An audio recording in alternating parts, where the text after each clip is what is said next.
अर्जुन श्री कृष्ण से प्रश्न करते हैं, हे मधुसूदन, इस यज्ञ का स्वामी कौन है और वह शरीर में कैसे रहता है, और मृत्यु के समय भक्ति में लगे रहने वाले आपको कैसे जान पाते हैं।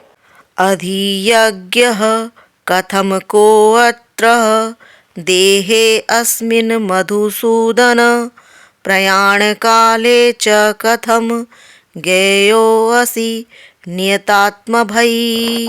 अर्जुन प्रश्न करते हैं कि इस यज्ञ का स्वामी कौन है और भगवान किस जीव के शरीर के भीतर निवास करते हैं। अर्जुन ने भगवान को मधुसूदन कहकर संबोधित किया। इसके बारे में एक कथा प्रचलित है कि कृष्ण ने एक बार मधुर नामक असुर का वध किया था। मधु नामक असुर का वध करने के कारण ही उनको मधुसूदन कहा जाता है। इस श्लोक का प्रयाण काले शब्द भी अत्यंत महत्वपूर्ण है। प्रयाण काले अर्थात जीवन का अंतिम क्षण, क्योंकि अपने जीवन में हम जो भी करते हैं उसकी परीक्षा मृत्यु के समय होनी है। अर्जुन उन लोगों के विषय में जो निरंतर कृष्ण भावना अमृत में लगे रहते हैं, यह जानने के लिए अत्यंत इच्छुक हैं कि अंत समय में उनकी क्या दशा होगी। मृत्यु के समय शरीर के सारे कार्य रुक जाते हैं और मन सही दशा में नहीं रहता। इस प्रकार शारीरिक स्थिति बिगड़ जाने से हो सकता है कि मनुष्य परमेश्वर का स्मरण न कर सके। परम भक्त महाराज कुलशेखर प्रार्थना करते हैं, हे भगवान, इस समय मैं पूर्ण स्वस्थ हूँ। अच्छा हो कि मेरी मृत्यु इसी समय हो जाए, जिससे मेरा मन रूपी हंस आपके चरण कमलों में नाल के भीतर प्रविष्ट हो सके। यह रूपक इसलिए दिया गया है क्योंकि हंस जो एक जल पक्षी है, वह कमल के पुष्पों को कुतरने में आनंद अनुभव करता है और इस तरह वह कमल पुष्प के भीतर प्रवेश करना चाहता है। महाराज कुलशेखर भगवान से प्रार्थना करते हैं कि इस समय मेरा मन स्वस्थ है और मैं भी पूरी तरह स्वस्थ हूँ। यदि आपके चरण कमलों का चिंतन करते हुए तुरंत मर जाऊं, तो मुझे विश्वास है कि आपके प्रति मेरी भक्ति पूर्ण हो जाएगी।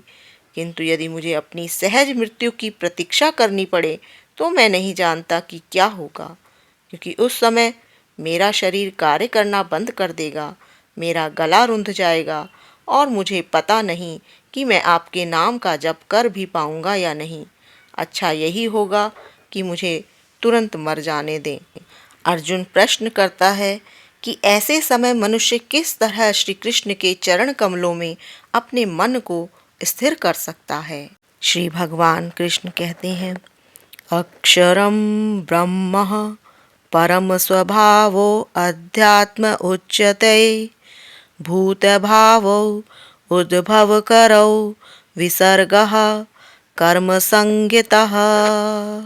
अर्थात हे अर्जुन, ब्रह्म अविनाशी है, ब्रह्म नित्य है और इसका विधान कभी नहीं बदलता, किंतु ब्रह्म से भी परे पर ब्रह्म होता है। ब्रह्म का अर्थ है जीव, पर ब्रह्म का अर्थ है भगवान। जीव का स्वरूप भौतिक जगत में उसकी स्थिति से उत्पन्न होता है, किंतु आध्यात्मिक चेतना परमेश्वर की सेवा करना है। जब जीव भौतिक चेतना में होता है तो उसे संसार में विभिन्न प्रकार के शरीर धारण करने पड़ते हैं।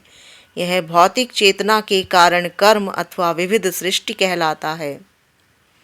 वैदिक साहित्य में जीव को जीवात्मा कहते हैं तथा ब्रह्म कहा जाता है, किंतु उसे कभी पर ब्रह्म नहीं कहा जाता। जीवात्मा विभिन्न स्थितियां ग्रहण करता है। कभी वह अंधकारपूर्ण भौतिक प्रकृति से मिल जाता है और पदार्थ को अपना स्वरूप मान लेता है। इसलिए भौतिक या आध्यात्मिक प्रकृति के साथ अपनी पहचान के अनुसार ही भौतिक शरीर को प्राप्त होता है। भौतिक प्रकृति में वह 84 लाख योनियों में से कोई भी शरीर धारण कर सकता है, किंतु आध्यात्मिक प्रकृति में उसका एक ही शरीर होता है। भौतिक प्रकृति में वह अपने कर्म के अनुसार कभी मनुष्य रूप में प्रकट होता है तो कभी देवता, पशु, पक्षी आदि के रूप में प्रकट होता है। स्वर्गलोक की प्राप्ति और वहाँ का सुख भोगने की इच्छा से मनुष्य कभी कभी यज्ञ संपन्न करता है, किंतु जब उसका पुण्य क्षीण हो जाता है तो वह पुनः मनुष्य रूप में पृथ्वी पर वापस आ जाता है। यह प्रक्रिया कर्म कहलाती है। यज्ञ की वेदी में 5 अग्नियों को 5 प्रकार की आहुतियाँ दी जाती हैं। ये 5 अग्नियाँ स्वर्गलोक, बादल, पृथ्वी, मनुष्य तथा स्त्री रूप मानी जाती हैं और श्रद्धा, सोम, वर्षा, अन्न तथा वीर्य ये 5 प्रकार की आहुतियाँ हैं। यज्ञ प्रक्रिया में जीव स्वर्ग लोकों की प्राप्ति के लिए विशेष यज्ञ करता है और उन्हें प्राप्त करता है। जब यज्ञ का पुण्य क्षीण हो जाता है तो जीव पृथ्वी पर वर्षा के रूप में उतरता है और अन्न का रूप ग्रहण करता है और इस अन्न को मनुष्य खाता है, जिससे वह वीर्य में परिणत होता है, जो स्त्री के गर्भ में जाकर फिर से मनुष्य का रूप धारण करता है। यह मनुष्य पुनः यज्ञ करता है और पुनः वही चक्र चलता है। इस प्रकार जीव शाश्वत रीति से आता है और चला जाता है, किंतु कृष्ण भावना भावित पुरुष ऐसे यज्ञों से दूर रहता है। वह सीधे कृष्ण भावना अमृत ग्रहण करता है और इस प्रकार ईश्वर के पास वापस जाने की तैयारी करता है। आगे श्री कृष्ण कहते हैं, अधिभूतं शरो भावः पुरुष च अधिदैवतम् अधियज्ञो अहमेवात्रः देहे देहभृताम वरः। अर्थात, हे देहधारियों में श्रेष्ठ मनुष्य, निरंतर परिवर्तनशील यह भौतिक प्रकृति भौतिक अभिव्यक्ति कहलाती है। भगवान का विराट रूप, जिसमें सूर्य तथा चंद्र जैसे समस्त देवता सम्मिलित हैं, अधिदेव कहलाते हैं तथा प्रत्येक देहधारी के हृदय में परमात्मा स्वरूप स्थित मैं परमेश्वर अधियज्ञ कहलाता हूँ। अर्थात यह भौतिक प्रकृति निरंतर परिवर्तित होती रहती है। सामान्यतः भौतिक शरीरों को 6 अवस्थाओं से निकलना होता है। वे 6 अवस्थाएं हैं। वे उत्पन्न होते हैं, बढ़ते हैं, कुछ काल तक रहते हैं, कुछ गौण पदार्थ उत्पन्न करते हैं, क्षीण होते हैं और अंत में विलुप्त हो जाते हैं। यह भौतिक प्रकृति अधिभूत कहलाती है। यह किसी निश्चित समय में उत्पन्न की जाती है और किसी निश्चित समय में विनष्ट कर दी जाती है। परमेश्वर के विराट स्वरूप की धारणा, जिसमें सारे देवता और उनके लोक सम्मिलित हैं, अधिदैवत्व कहलाते हैं। प्रत्येक शरीर में आत्मा सहित परमात्मा का वास होता है। श्री कृष्ण आगे कहते हैं, अंतकाले च मामेव स्मरण मुक्त्वा कलेवरम य प्रयाति स मद्भावम याति न अस्ति तत्र संशय।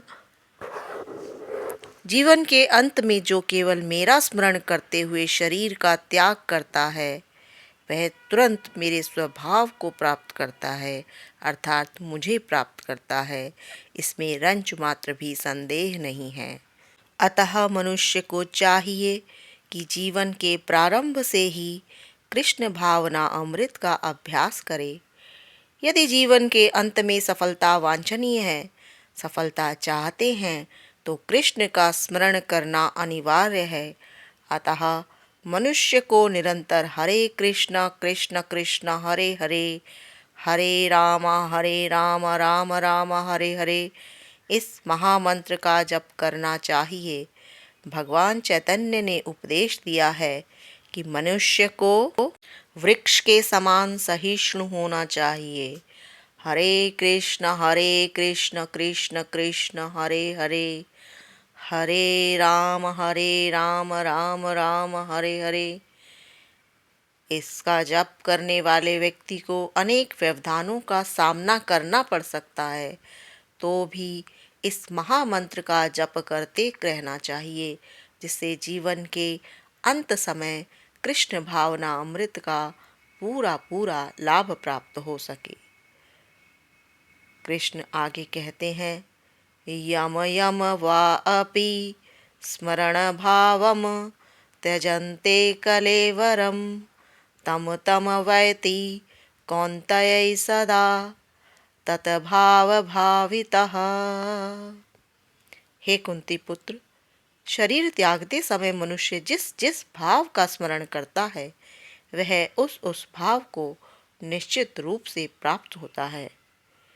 यहाँ पर मृत्यु के समय अपना स्वभाव बदलने की विधि का वर्णन है, अर्थात मनुष्य अंत समय में अपने स्वभाव को यदि परिवर्तित करता है और कृष्ण का चिंतन करते हुए शरीर त्याग करता है तो उसे परमेश्वर का दिव्य स्वभाव प्राप्त होता है।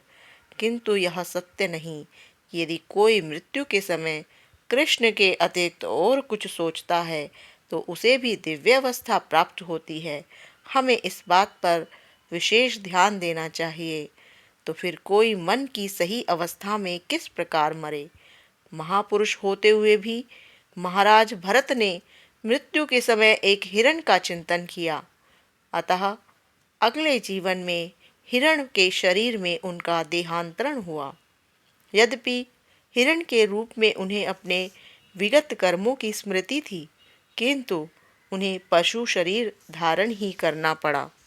निसंदेह मनुष्य के जीवन भर के विचार संचित होकर मृत्यु के समय उसके विचारों को प्रभावित करते हैं। यानी कि मनुष्य जो जीवन भर सोचता है, जैसा जीवन व्यतीत करता है, अंत समय में उसके विचार उसी प्रकार होते हैं। अतः इस जीवन में उसका अगला जीवन बनता है। अगर कोई इस जीवन में सतोगुणी होता है और निरंतर कृष्ण का चिंतन करता है तो संभावना यही है कि मृत्यु के समय उसे कृष्ण का स्मरण ही बना रहेगा। इससे उसे कृष्ण के दिव्य स्वभाव को प्राप्त करने में सहायता मिलेगी। यदि कोई दिव्य रूप से कृष्ण की सेवा में लीन रहता है तो उसका अगला शरीर दिव्य ही होगा, आध्यात्मिक ही होगा, भौतिक नहीं होगा। अतः जीवन के अंत समय अपने स्वभाव को सफलतापूर्वक बदलने के लिए हरे कृष्ण कृष्ण कृष्ण हरे हरे, हरे राम राम राम हरे हरे जप करना सर्वश्रेष्ठ विधि है। तस्मात् सर्वेषु कालेषु माम अनुस्मरः युध्य च मयि अर्पित मनः बुद्धि माम एव एष्यसि असंशयः।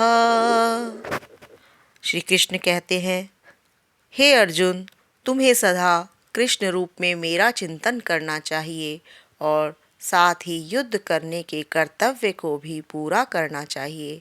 अपने कर्मों को मुझे समर्पित कर दो तथा अपने मन एवं बुद्धि को मुझ में स्थिर करके तुम निश्चित रूप से मुझे ही प्राप्त कर सकोगे।